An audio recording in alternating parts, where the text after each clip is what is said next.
안녕하십니까. 저는 이양수 회계사라고 합니다.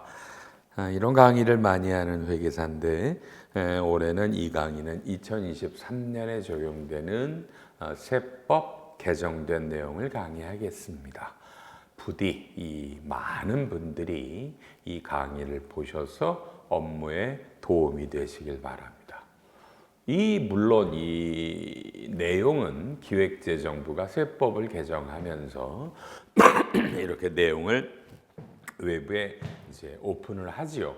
그거를 가지고 제가 일일이 다 하나하나 이렇게 주섬 담아서 만들어요. 제가 저자는 아니더라도 제가 틀림없이 편저자라는 얘기는 할 수 있을 정도의 노력이 들어갑니다. 굉장히 오랜 시간이 걸쳐서 이 교재 한 권이 나옵니다. 그러니까 기획재정부가 원고를 이런 걸 내보낼 때는 어떤 분야별로 이렇게 나가서 되는데 이 책은요, 그죠? 소득세, 법인세, 부가세, 조세특례제한법에 조문 순서대로 나오고요. 하나의 법에 해당되는 시행령, 시행규칙이 하나의 번호 안에 다 들어가 있어서 훨씬 더 보시기 좋은 교재가 맞죠. 노력이 많이 간 겁니다, 제가. 그래서 하여튼 근데 또 세법이 보세요. 교재만 200페이지잖아요. 그죠? 어마어마하게 바뀐 겁니다. 근데 아직도 개정이 안 되고 걸려 있는 것들이 있어요. 꽤 중요한 놈들. 요 놈들도 따로 설명을 드릴 거고요. 따로, 그러니까 지금 현재 통과된 게 있고 아직도 개정 예정인 것들이 아직도 있어요. 근데 지금 여야 상황으로 봐서 언제 개정될지는 사실 모르겠어요. 그래서 어쨌든 그런 얘기들도 하고 다양한 얘기니까 힘들죠. 어렵습니다만 4시간 강의로 마감할 겁니다. 끝까지 들으시고 도움을 많이 가졌으면 좋겠고요. 주위 많은 분들에게 좀 보시라고 하세요. 반드시 도움되는데 하나 분명히 말씀드리는 건 이 강의가 녹화가 이제 3월 초에 들어가는데 불과 며칠 전에 기획재정부가 어마어마한 유권 해석을 하나 냈어요. 그죠? 고용증대 세액공제에 대해서. 근데 그게 여러분에게 무지하게 도움이 되는 유권 해석이고 기존의 해석으로는 도저히 그 얘기가 나올 수가 없어요. 그 얘기도 여기에 같이 들어가요. 교재에는 없어요. 기재부 유권 해석 남봐도 써드릴 거니까 들으셔서 그 얘기도 반드시 들으셨으면 좋겠습니다. 말은 빠르지 않게 그냥 천천히 하가면서 합니다. 교재는 처음에 원천징수부터 하겠습니다. 원천징수. 교과서가 이제 19페이지군요. 19페이지 한번 봐주시고요. 19페이지, 그죠? 자, 원천징수입니다. 원천징수. 자, 아시지만 이 법들은 여러분, 그죠? 작년 12월 31일 날 공포됐습니다. 법들이 소득세, 법인세, 조특법들이. 그리고 시행령은 2월 28일 날 공포가 됐죠. 뭐 시행규칙은 뭐 3월에 된 거고요. 그래서 요렇게 되니까 어쨌든 뭐 돼 있고 거기 맨 위에 조세특례제한법에 보면 12월 31일 날 공포가 됐는데 일부가 아직 국회 상정이 되어 있는 정부안이 있어요. 그 정부안은 정부안입니다라고 제가 설명할 겁니다. 조특법의 일부가 정부안입니다. 자, 어쨌든 시작을 하죠. 1번 식대 비과세 한도가 확대됩니다. 요건 조심하실 게 가로 안에 소득세법 12조 제3호의 러먹인데 연말에 바뀐 게 아니라 연도 중에 8월 12일 날 요 하나가 바뀌었어요. 알아놓으세요, 여러분요. 원래 우리가 너무 잘 아는 점심값 10만 원이 비과세라는 건 여러분 그건 원래 아시죠? 그건 여러분 원래는 시행령이었어요. 시행령에 있었다가 이번에 법을 시행령을 없애버리고 식대 비과세를 소득세법 법에다 올렸어요. 상향입법을 했어요. 근데 이게 어떤 국회의원이 연도 중에 이 한 건을 올렸고 이게 정말 평생 거의 처음 봐요. 이게 통과가 됐어요. 그러니까 연말에 한꺼번에 통과가 되는 게 맞는데, 그죠? 여러분, 이건 연도 중에 세법이 이 한 건이 한 달에 12비과세가 20비과세 되는 게 여러분 이게, 그죠? 연도 중에 통과된 아주 유일한 건입니다. 아주 개인적으로 왜 이렇게 해야 되나? 그러면 8월 달에 여러분 법이 바뀌면 2022년부터 해야 되잖아. 아니에요. 또 시행 시기는 2023년입니다. 그러니까 이거 그냥 올해부터 2023년부터 알았죠? 한 달에 월 20이 비과세 됩니다. 10만 원이. 그래서 조심해 주시고요.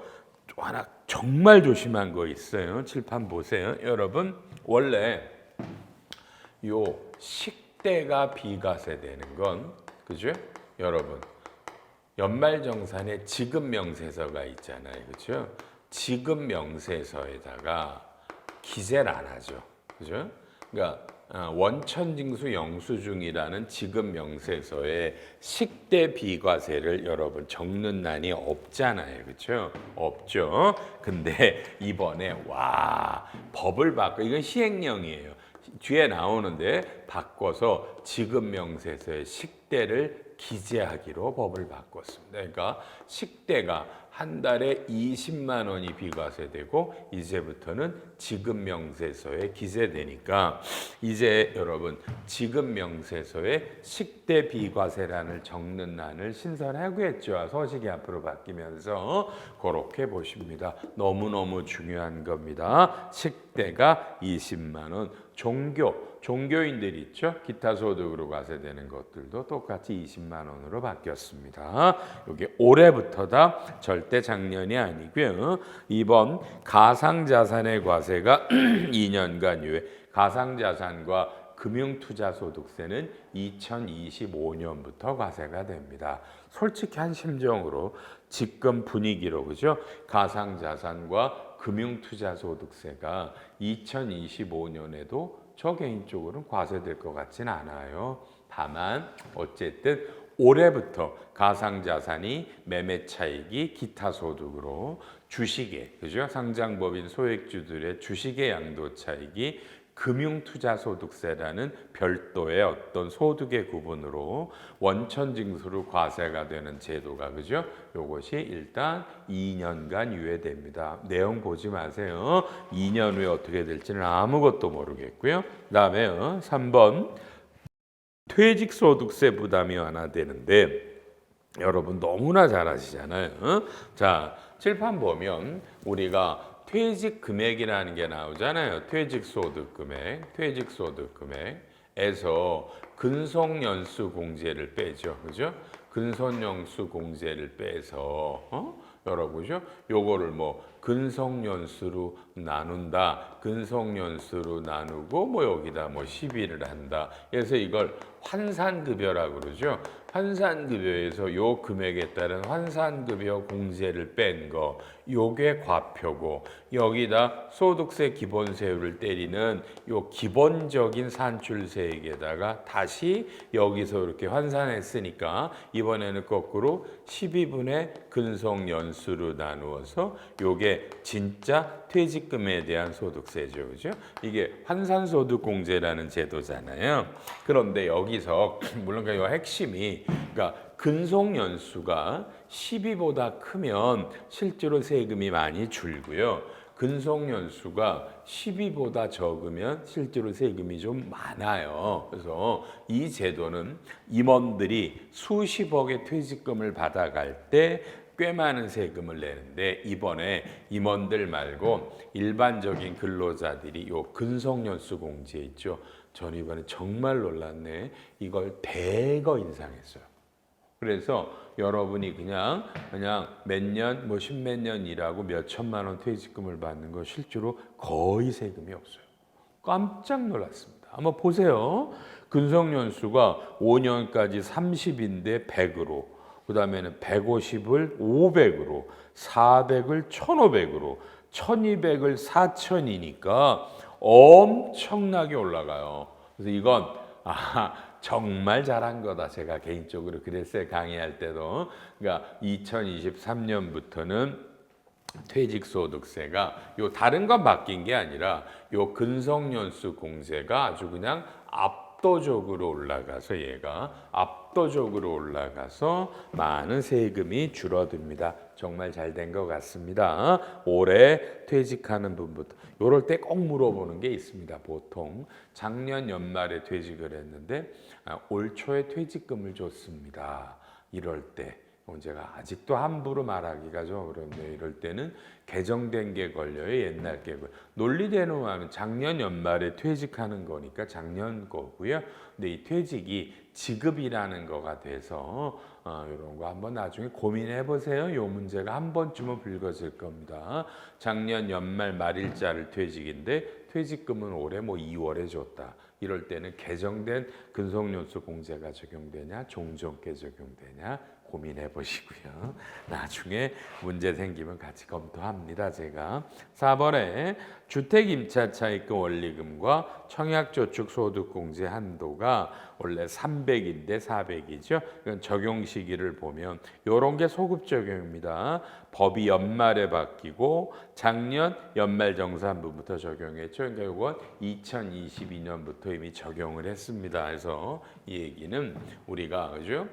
전세를 살면서 임차 차입금과 전세자금 대출에서 그렇죠? 원리금, 원금과 이자를 상환하신 금액에다가 40%랑 그죠? 청약저축 있죠? 주택 청약종합저축 요 납입액 240만 원 한도에 40%. 요게 한도가 300이 작년 연말정산부터 400으로 올랐습니다. 요 얘기고요. 이건 2023년에는 그렇죠? 개정이 아니죠. 2022년 연말정산 때부터 400으로 올랐습니다. 5번에 임차차입금의 기준 이자율이 1.2부터 2.9다라는 얘기네. 여러분 이건 너무 중요하니까. 자, 얘 근거 조항은 그죠? 여러분 국세기본법에 흔히 말하는 이게 정기예금 이자율이에요. 정기예금 이자율. 그렇죠? 이게 바로 국세를 환급받을 때 가산금 국세를 환급받을 때 이자 받잖아요. 그렇죠? 그때 그 이자 받는 금액이나 우리가 소득세나 법인세법에서 뭐 여러분요. 간주임대료 또 부가세도 당연하게 간주임대료 그렇죠? 요 소득세법에는 또 하나가 있죠. 여러분 칠판 잠깐 보시면 여기 임차차입금 원리금 할 때 이거를 개인한테 빌리면 개인한테 빌릴 때 요 개인에게 요 이자율 이상을 줘야만 이 공식에 해당이 되는 게 있죠. 그죠? 그래서 요게 다 똑같아요. 이 국세기본법에 있는 정기예금 이자율을 모든 법이 다 따라가거든요. 여러분 이게 와 1.2가 세상에 2.9로 올라갔어요. 어마어마하게 올라갔어요. 이건 여러분요. 어마어마하게 올라갔어요. 여러분 여기서 우리가 가장 중요한 거 하나 있었죠? 뭘까요? 와 대단한 거 그죠? 정말 대단한 거. 안 궁금하셨어요? 가지급금, 인정이자, 당좌대출 이자율이 4.6이 올랐을까요? 안 올랐을까요? 여러분 10초 드릴게요. 고민해 주세요. 가지급금, 당좌대출 이자율이 여러분 올랐을까요? 떨어졌을까요? 떨어졌을 리는 없죠. 여러분 보시면 1.2가 2.9로 됐다라는 건 진짜 이건 어마어마하게 여러분 올라간 거잖아요. 그렇죠? 올라갔는데 여러 정책적인 여러분 이유가 반영된 것 같습니다. 개인적으로는요. 여기서 요 당좌대출 이자율은 현행 아직도 4.6%가 유지되고 있네요. 다행스럽죠. 당좌대출 이자율이 올라가면 가지급 인정이자 엄청난 문제가 야기되는데 그건 안 올라가고 우리가 흔히 간주임대료를 구하는 공식입니다. 요게 그렇죠? 국세환급 가산이자율 2.9%로 올라갑니다. 요게 시행규칙이 개정. 국세기본법에서 바뀌면 뭐 다 있어요. 법인세도 있고 소득세법도 부가세 다 있는데 다 보면 국세기본법에 요 시행규칙을 준용한다 다 돼 있거든요. 똑같기 때문에 2.9%로 올라갑니다. 너무너무 중요한 놈이 바뀌었고요. 6번 소득세 과세표준 여러분 세율이 바뀝니다. 그러니까 또 오해하실라 세율이 아주 높게 적용되는 어떤 고액 소득자들의 소득세율을 줄여준 건 아니고 오히려 낮은 쪽에 과표가 1200까지 6%인데 이걸 1400까지 6%로 가고요. 1200에서 4600을 이거를 1400에서 5000이니까 여러분 해보시면 알지만 과세 표준이 5천만 원이면 몇십만 원 정도의 세금이 줄어듭니다. 그러니까 이건 소득이 낮은 사람의 세금을 줄여준 겁니다. 여러분 이해하시겠죠? 비싼 사람들 세금을 줄여주는 게 아닙니다. 그러니까 올해는 퇴직소득세 세금도 줄였고요. 일반 연봉이나 이런 자영업자들 소득이 낮은 분들의 소득세도 밑에 걸리는 분에 대해서 그냥 그죠? 일부 세금을 줄여드립니다. 잘한 것 같지 않으세요, 여러분요? 나쁜 것 같지 않고요. 그러니까 5천만 원 넘어가는 분의 세율은 똑같습니다. 고액의 세율을 인하해주지 않았고요. 7번 근로소득세액 공제는 이게 전산이 돌죠. 자동으로 연말정산할 때 산출세에서 공제되는 세액 공제도 그냥 공식을 보시면 왼쪽에서요 봐요. 맨 밑에 쪽에 총 급여액이 7천만 원이 넘어가면 66만 원에서 50만 원, 보통 50만 원의 근로소득세 공제가 적용이 되는데 올해부터 1억 2천까지는 똑같지만 총 급여액이 1억 2천이 넘어가면 여러분 50에서 20이니까 맥스가 있기 때문에 여러분요 20만 원이 걸려요. 그러면 뭐예요? 50만 원까지 되던 게 20으로 걸려버리면 30만 원에 그러니까 연봉이 많은 사람의 근로소득세 공제가 줄어들어요. 그러니까 이건 소득이 많은 사람, 이런 사람의 세금은 늘린 겁니다. 그러니까 근로소득세 공제가 한도가 줄어들어서 고액일 때, 일반 분들 말고 고액일 때 줄어들어서 연봉이 총급여액이 1억 2천 이상인 분은 세금이 늘어나게 되는 영향이 있습니다. 되셨고요.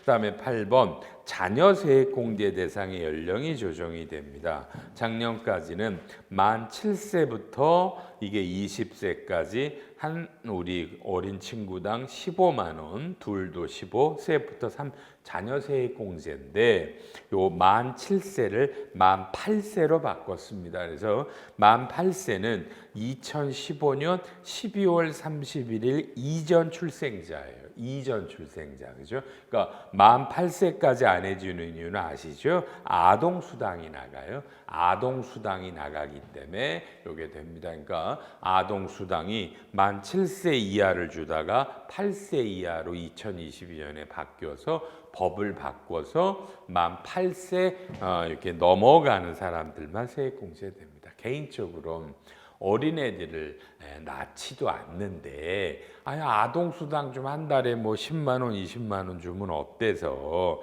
세액공제 더해주지 이런 생각은 지울 수가 없어요. 어쨌든 올해 연말정산부터는 만 8세 이상부터 20세까지가 자녀세액 공제가 주민번호로 잡으시는 게 좋습니다. 9번에 가서 연금계좌 세액 확대하는데 여러분 연금이라고 하는 건 그렇죠. 우리가 잘 아시는 뭐 개인연금하고 IRP를 말합니다. 그렇죠? 일로 와보세요. 연금이라는 것 여러분이 IRP를 넣으시거나 개인연금 저축을 가입을 하시는 거예요. 근데 아시겠지만 원래 이거는 1년에 1,800만 원까지밖에는 납입이 안 돼요. 그러니까 마음대로 납입을 하실 수가 없어요. 납입의 한도가 있거든요. 한도가 있는데 그리고 거기서 이제 왼쪽에 세액공제가 그렇죠.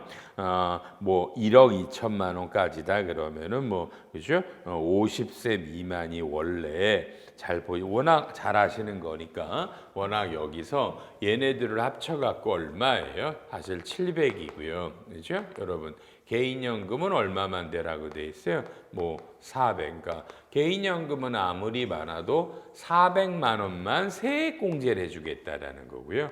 둘을 합치면 맥스가 700이죠. 그러니까 개인연금에 400을 넣으면 IRP에는 300을 넣으실 수 있는 거고요. 개인연금을 안 내면 IRP에 700을 다 넣어도 되죠. 그죠? 뭐 이렇게 했었잖아요. 이렇게 하고 여기다가 세액공제를 1900이 5,500까지는 15% 넘어가면 12%를 때리는 건데 그 다음에가 1억 2천, 1900이 1억 2천이 넘어가면 요 400을 300이다 뭐.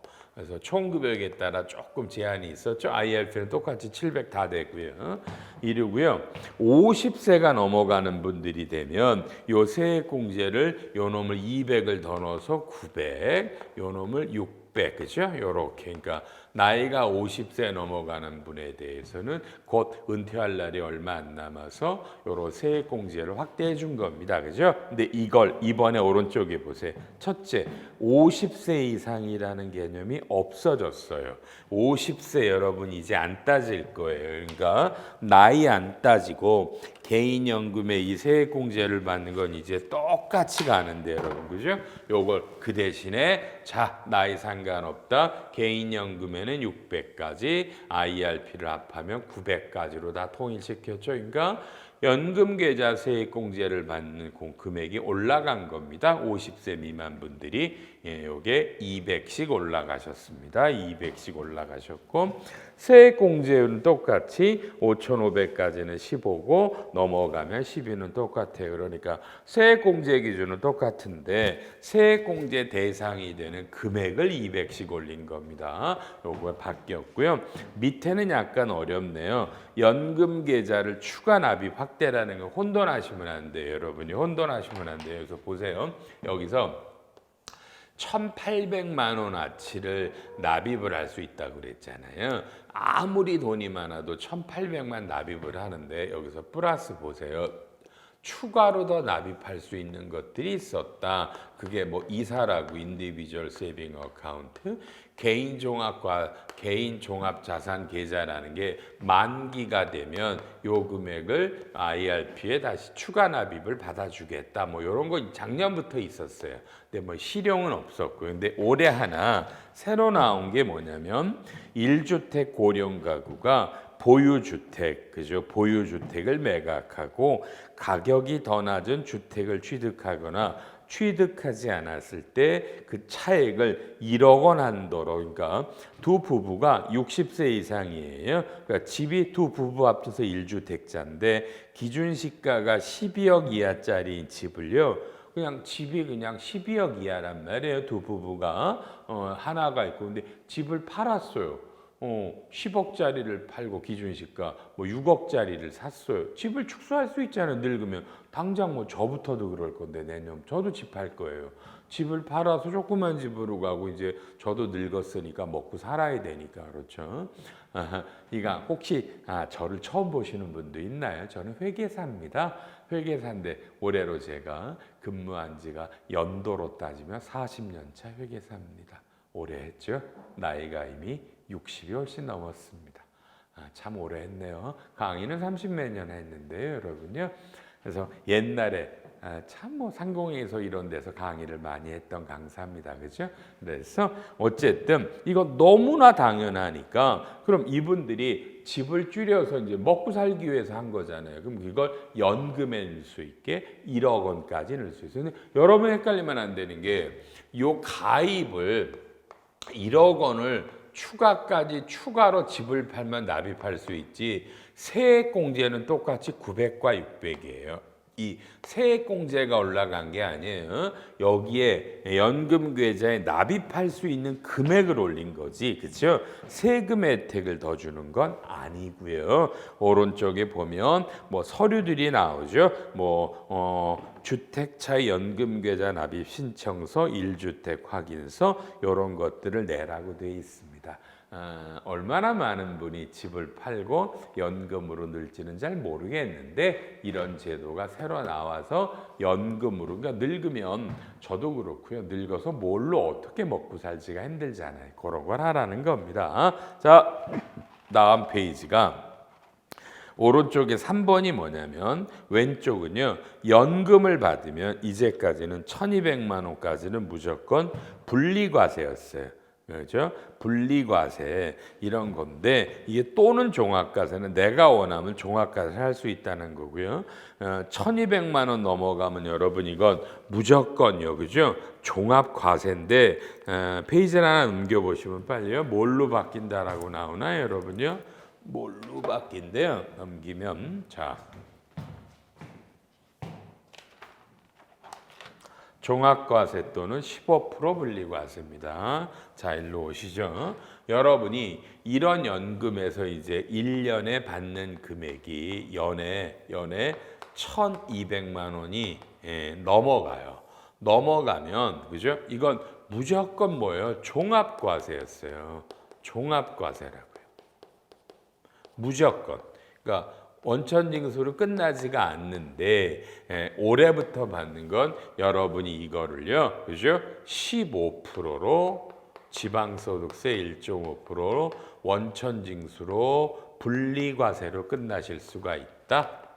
그러니까 이게 종합과세 되는 게 부담스럽잖아요. 소득이 있는 사람을. 그래서 올해부터 이런 연금에서 받는 연금이 연 1200이 넘어가도 무조건 종합이 아니라 나는 그냥 16.5%로 원천징수 특별징수를 끝날래 그러면 분리과세로 여러분이 하실 수 있다더라. 그죠? 이것도 저는 중요한 거라고 봐지고요. 그래서 항상 적용시기 잘 보세요. 아까 집 팔아서 추가로 내는 건 올해 7월 1일 이후 납입분인데 집은 7월 1일 전에 판 것도 되고요. 분리과세는 올해 1월 1일 이후 연금 수령분입니다. 조심해 주시고 10번에 교육비 세액공제가 확대되는데 올해 수능이나 대학 입학 전형료나 수능 응시료 같은 게 여러분 올해부터 15% 교육비 세액공제 대상에 추가됩니다. 잘했죠? 올해부터 됩니다. 간소화에도 글쎄요. 뜰 것 같은데 간소화 뜨냐 아니냐는 이제 연말에 나오기 때문에 한번 보시고요. 이게 교육비가 됐고요. 11번 내용은 우리가 맨날 법정 기부금, 지정 기부금 하다가 작년부터는 뭐라 그랬어요? 뭐 이런 거 그냥 일반적으로 뭐 100%, 30% 이런 게 말이 자꾸 어려워서 옛날에 법정 기부금을 여러분 올해부터 특례 기부금, 지정 기부금을 일반 기부금으로 이름을 바꿨습니다. 그래서 개인적으로는 저는 참 짜증나죠. 이게 바뀌니까 여러분 책을 다 써야 돼, 다 바꿔야 되거든요. 그러니까 서식이 바뀌어요. 이것 때문에 연말정산이니 모든 종합소득세니 서식이 바뀝니다. 이제 기부금이 특례 기부금, 일반 기부금으로 나옵니다. 그 다음에 12번에 요것도 소급이죠. 원래 기부금은 1,000만 원까지는 15, 넘어가면 30인데 2021년에 요걸 20과 35%로 5%씩 올려줬는데 요것도 작년에도 올렸어요. 그래서 2022년에도 1,000만 원까지는 20% 세액공제, 넘어가면 35%였어요. 근데 요게 이제 끝났죠. 근데 요게 또 2023년에 5%를 늘려줄지 안 늘려줄지 지금은 법에는 작년 거만 이런데 모르는 거예요. 올해가 또 어려우면 연말에 또 법을 바꿔서 또 올릴지 안 올지 모르겠어요. 그러니까 이거 지금은 올해는 15%예요. 1,000만 원까지니까 한번 지켜보시고요. 그래서 연말정산은 연말이 돼야 알아요. 법이 또 연말에 바뀌니까. 그리고 우리 대통령님이 이런 안을 하나 냈죠. 노동조합에서 자료 같은 걸 안 내면 오늘 노동조합에 내는 게 원래 여러분 일반 기부금이고 1,000만 원까지 작년까지는 15 또는 20%였잖아요. 이걸 노동조합이 이런 서류를 안 내면 이 기부금의 세액공제를 없애겠다라고 뭐 언론에 잠깐 나온 적이 있죠. 엄청난 노동계 반발이 당연히 있는 거고요. 한번 지켜보죠. 이런 것들이 여부가 바뀔 수 있습니다. 13번에 소득세법 시행령 214조에 지급명세서 대상에 이제까지 안 냈던 식사대가 삭제됐죠. 그러니까 이 식사대 월 작년까지 10은 지급명세서 기재하지 않았는데 올해부터는 내야 된다라고 바뀐 거란 얘기고요. 연말정산 간소화 자료 제출에 이건 보실 필요 없죠. 작년부터 했고요. 고용보험법에 따라 뭐 이건 너무나 당연한 겁니다. 뭐 이건 다 이런 게 간소화에 떴다 중요하지 않고 15번 세율이 바뀌었잖아요. 세율이 구간별로 1200이 1400, 4600이 5000 그러니까 또 이런 것들 근로소득세액공제가 바뀌니까 여러분 간이세액표가 바뀝니다. 간이세액표가 바뀌었습니다. 요거 하나 이 시행령 바뀔 때 나온 거니까 한번 봐주시고요. 간이세액표가 바꾸셔야 돼요. 간이세액표가 조금씩 바뀌었어요. 그다음에 16번에 복권 당첨금은요. 여러분 오른쪽에 빨리 5초만 보고 계실래요? 잠깐만 보고 계세요. 보면 그러니까 작년까지는 복권이 당첨이 되면 이 과세 최저하는 비과세란 얘기예요. 원천징수가 없거든요. 없는데 올해부터 200만 원으로 올렸습니다. 그래서 올해부터 복권에 200만 원까지는 세금이 없습니다. 많은 분들이 좋아하시겠네요. 그렇죠? 5만 원이 200으로 그러니까 이건 세금이 없다. 비과세. 과세 최저한이라고 부르고요. 17번 이건 금방 넘어가요. 비거주자나 외국 법인들이 우리나라 국채나 통화안정증권 같은 것들을 사서 여기서 이자를 받거나 이런 것들을 팔아서 생기는 양도소득은 비과세랍니다. 이건 큰 의미가 있는 거라서 그냥 안 합니다. 알고 계시고요.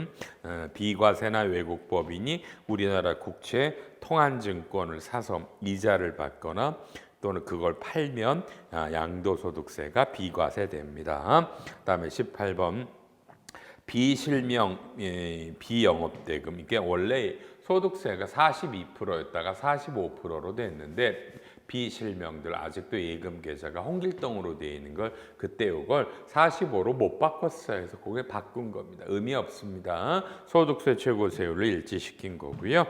19번은 안 할게요. 간접투자세액은 이건 제가 뭘 써놓긴 써놨습니다만 너무 어려우신 거죠. 너무 어려우신 펀드 같은 것들 제가 여기다 그냥 써놓긴 했는데 너무 어려우시니까 그렇죠? 이건 보지 마세요. 이건 안 봅시다. 그렇죠? 우리나라 사람들이 우리나라 펀드에다가 투자를 하고 그게 해외에다가 그렇죠?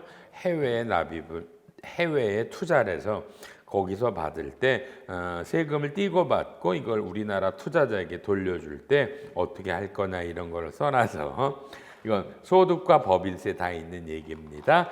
오늘 안 합니다. 해당되시는 분들만 보시고요.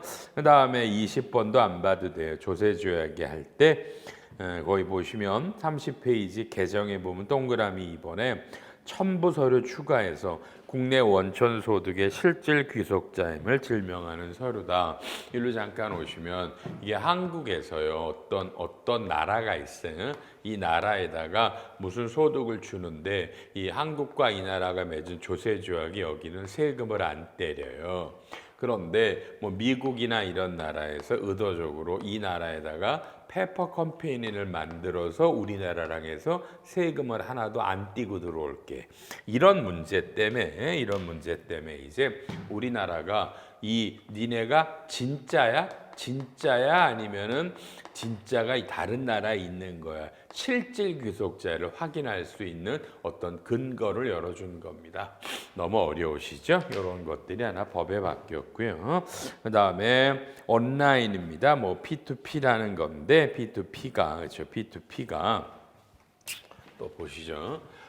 P2P라는 거죠. 피어 투 피어라는 금융제도 이게 온라인에서 그렇죠. 자금이 필요한 회사들이 있겠고요. 그다음에 투자자들이 있죠. 투자자가 되면 여기서 이 둘을 연결해줘요. 연결해줘서 이건 정말 필요한 거래요. 필요한 제도가 맞는데 이 투자자가 개인일 수 있고 법인일 수 있거든요. 우리나라 P2P 사업이 몇 개 있어요. 하시는 분들이. 그래서 줄 때 여기서 이자를 받거나 이자를 받으면 이건 누가 뭐래도 비영업 대금 이익이에요. 그래서 원래는 25%와 2.5%가 특별징수, 원천징수 됐어야 되는데 이게 소득세법은 이미 이 개인들 투자자가 받을 때는 25가 아니라 14라고 돼 있었는데 이 법인은 25%였어요. 그래서 이번에 법인도 P2P에다가 돈을 빌려줘서 투자자들에게 이게 좌금을 쓴 사람들에게 이자 받을 때는 법인도 14%로 원천징수한다라고 막힌 겁니다. 좀 낯서시죠? 이런 것들이. 다음에요. 일용근로소득입니다. 일용근로소득. 어떻게 하면 좋을지 모르겠네요. 자꾸 복잡해져서. 우리가 알바라는 거죠. 여러분, 이 분들에게 일당을 제공하신 분들에게 원천징수 영수증은요. 왼쪽에 보면 소득의 지급일이 속하는 분기의 마지막 달의 말일이라고 되어 있죠. 그렇죠. 마지막 달의 말. 그러니까 분기마다 3, 6, 9, 12 다음 달에 석 달간의 원천징수 영수증을 주는데 여러분 올해부터 무조건 소득 지급일이 속하는 달의 다음 달 말일까지. 그러니까 이제 매월, 그러니까 이 원천징수가 지급명세서 간이지급명세서 거의 다 모든 게 매월로 바뀌어요. 일당들에게 주실 때 지급명세서도 여러분 매월별로 주시라고 바뀌었습니다. 여러분에게는 그저 제가 대신 죄송하다. 근데 국가가 이분들에 대한 정보를 좀 빨리빨리 받아야 된다. 그런 취지래요. 국가가 이분들의 정보를 알아야 국가가 이분들에게 지원해주는, 그죠? 지원해주는 것들이 된다라고 그러네요. 그래서 23번이 굉장히 어렵습니다. 자, 간이 지급 명세서라는 걸 아십니다. 칠판 보시면 이 지급 명세서는 뭐 내년 2월 말 3월 10일에 내는데요. 간이 지급 명세서라는 게 두 가지잖아요. 근로소득, 보통 요걸 우리가 보통 상용 근로소득, 알바들 말고요. 계속 월별로 급여 받는 분들. 그 다음에 사업소득 있죠. 우리가 원천징수하는 거 몇 프로예요? 3.3. 3.3% 원천징수하는 사업소득은 이거는 그죠? 지급명세서를 원래 그러니까 이거는 그냥 일반적인 지급명세서는 여기는 원래는 3월 10일이고 여기는 2월 말일에 내잖아요. 근데 간이는 이걸 어떻게 냈냐? 자, 보시면 간이는 사업소득은 매월 냈고요. 상용 근로소득은 반기니까 뭐예요? 여러분요? 이건 6개월 단위로 내셨잖아요. 6개월 단위로 내셨죠? 6개월 단위로 내셨죠? 그러니까 요거는 1월부터 6월, 7월부터 12월까지 과세되는 것만 내는 게 간이고요. 얘네들은 그냥 매월별로 그 다음 달 말까지 냈어요. 근데 이거를 일단 오른쪽에 보시면 그죠? 전부 다 뭘로 바꾸신대요. 와, 이거 환장하시겠죠? 어떻게 하면 좋아? 상용 근로소득을 매월로 바꾸시겠대요. 와, 얼마나 짜증날까, 그렇죠? 월마다 매월 원천징수 이행 상황 신고서를 내듯이 그렇죠? 요 매월 우리 근로자들에게 간이지급 명세서를 매월 내래요. 이건 여러분이 아무리 전산으로 하더라도 굉장히 힘드시죠? 그래서 일단 내년부터 올해가 아니라 2024년부터 이렇게 바뀝니다. 그냥 또 죄송합니다. 그리고요. 이제까지 없었던 게 뭐냐면 오른쪽에 3번에 소득세법 21조가 기타 소득이에요. 거기 19호가 인적 영역 소득이거든요. 그냥 기타 소득이 아니라 인적 영역에 해당하는 거 그죠? 인적 영역 우리가 뭐 그냥 뭔가를 잘하나 몸으로 해줬다. 그럼 이게 60% 필요경 비주로 인정되잖아요. 그놈들이 이제부터 요 간이 지급명세서 대상에 추가가 돼요. 이제껏 없었어요. 그러니까 이제껏은 요 상용 근로와 사업소득만 냈는데 이제부터 요 인적 영역 기타 소득이 여러분 추가됐어요.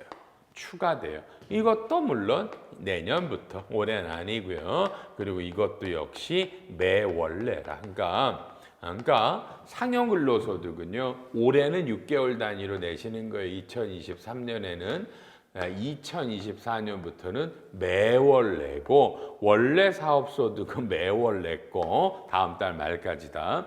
2024년에는 요 기타 소득, 인적용, 필요경비 60%가 적용되는 기타 소득도 내년부터는 그죠? 매월 상용 요 근로소득처럼 사업소득처럼 간이 지급 명세서를 내년부터 냅니다. 여러분 제가 대신 맨날 사과드려요. 여러분에게 힘든 일입니다. 그 다음에 가로 2번은 이런 거를 그죠? 안 내면 이걸 안 내면 미제출하거나 제출하는 내용이 틀리면 가산세를 내겠죠. 뭐 당연한 거잖아요. 근데 요게 새로 생기니까 이거 안 내면 가산세가 나와요에 인적 영역 기타 소득이 추가됐다. 너무 당연한 겁니다. 그러니까 지급 명세서를 제때 안 내거나 내용이 다르게 내면 가산세를 낸다. 당연한 말이고 인적 영역이 추가됐다라는 거고요. 그다음에가 오른쪽에는 지연 제출이에요. 그러니까 이거를 가산세가 그죠? 안 내면은 이런 게 그죠? 원래는 0.25%를 내는 거예요. 요걸 안 내면 어떤 지급 금액의 0.25%인데 요거를 내가 빨리 미안해 깜빡 잊었네 빨리 낼게. 그럼 절반 0.125%로 50%를 감면해 주거든요. 이걸 지연 제출이라고 부르는데 이게 이제까지는 자 봐요. 상용 요놈은 내고 나서 한 달 이내 아우 미안해 깜빡했네. 상용은 아우 깜빡했네. 6월 10월 석 달 이내 내는데 자 이게 이제 상용이 매월로 바뀌니까 2024년부터는 그렇죠. 요 지연 제출 가산세를 50% 감면해 주는 것도 상용 근로소득도 그렇죠. 이번 매월 요 그다음에 신고하는 거에 한 달 안에 추가로 내면 이때 안 내다가 한 달 안에 내면 0.1 석 달이 아니라 한 달로 바꾼 거고 인적 영역도 똑같이 한 달 안에 내야만 0.125다라는 것들이 나왔고요. 4번에 불분명 가산세 면제가 뭐냐면 좀 전에 이런 걸 아예 안 내거나 내용이 틀리면 안 내면 미제출, 내용이 틀리면 불분명인데 불분명한 금액이 왼쪽에 봐요. 5% 이하다. 전체 금액 중에 불분명 금액이 여러분 뭐예요? 5% 이하라면 이 가산세를 안 때립니다. 요게 이제까지는 사업소득만 5% 이게 불분명한 금액일 때 안 내는데 이걸 나머지들도 다 똑같이 5%일 때는 가산세 안 냅니다. 가로 5번에 한시적 특례는 뭐냐면 상용 근로소득 여러분 보세요. 6개월 단위로 내다가 내년부터는 매월 단위로 내니까 이걸 착각해서 매월 단위로 안 낸 분들에게 원래는 가산세인데 미제출인데 동그라미 이번에 내년 1년 동안 소규모 사업자는요. 이게 누구예요? 소규모 사업자는 이거죠. 이거는 근로자가 20명 이하라서 우리가 원천징수할 때 6개월에 한 번씩 내는 분들 있죠. 6개월에 한 번 내는 분들한테는 요 소규모 사업자는 상용 근로소득을 내년부터 2025년까지 요 2년간 월별로 안 내도 가산세 안 낼게 6개월에 한 번씩 내도 가산세 안 때릴게라는 겁니다. 너무 어려워서 대단히 죄송합니다. 넘어가시겠습니다. 나머지 6번에 중복이 되면 그러니까 지급 명세서 안 내면 얘 가산세는 1%고 간이는 지금 0.25잖아요. 그래서 둘이 중복되면 그냥 1%만 때리고 0.25는 안 때리겠다라는 것들이 이번에 만들어낸 이건 당연한 건데 이제까지 없던 게 좀 잘못된 것 같고요. 7번에 간이 지급 명세서를 원래 우리가 뭐예요? 계속 내시면 지급 명세서를 안 내도 됩니다. 안 내도 됩니다. 이게 적용 대상이 요 사업소득과 기타 소득 있죠. 요걸 2024년부터는 매월 내죠. 이걸 매월 내면 이거에 대한 지급 명세서는 그죠? 2월 말에 안 내도 됩니다. 상여는 무조건 내야 되는 거고 이건 연말정산이니까 3월 10일 날 내는 지급 명세서 맞고 지급 명세서는 얘네들은 12달치 간이 지급 명세서를 내면 2024년부터는요. 그렇죠? 지급 명세서는 안 내도 됩니다가 바뀐 겁니다. 너무 많이 바뀌어서 죄송하고요.